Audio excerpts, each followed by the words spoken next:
Welcome back to the UMass DAX Introduction to R video series. In this video, we will cover running an R script. For this lesson, you'll want to have RStudio open. There will be checkpoints in the video where you should pause and try the examples on your own. First, using R in the console window. When you open RStudio, you should see something that looks like this.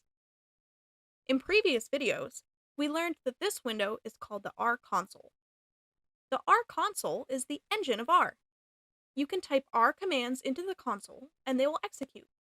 As you can see here, I have printed Hello World within the console. Pause the video and try entering something into the console. See if you can do a math problem.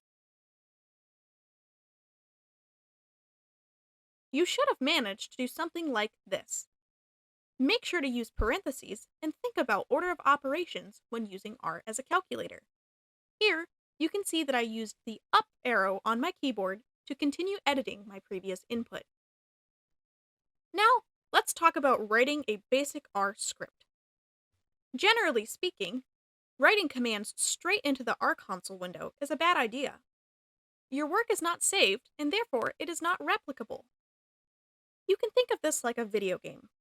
As you advance through the game, you want to save your progress and remember how you made it through different challenges.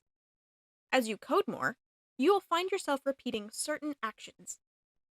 Having a record of what has worked for you in the past that you're able to copy and paste from is far easier than trying to remember each line of code. Instead of coding in the console, we can open a new file and write our commands into that file.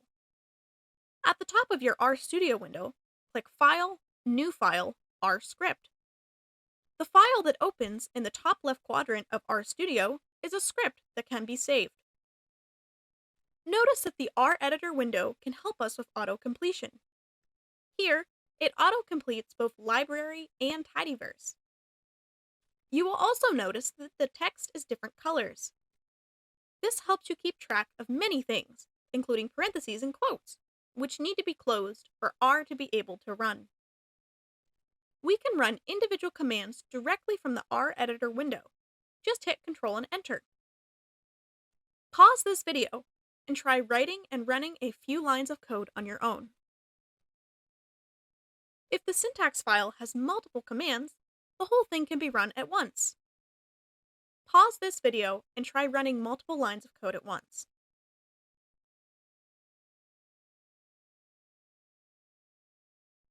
Whoops!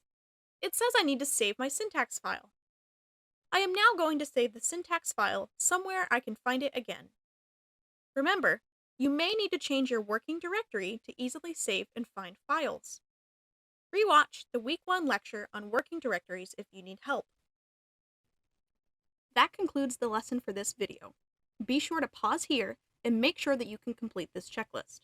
If you have any trouble, please reach out to the DAX Tutoring Ambassadors. We'll see you in the next video.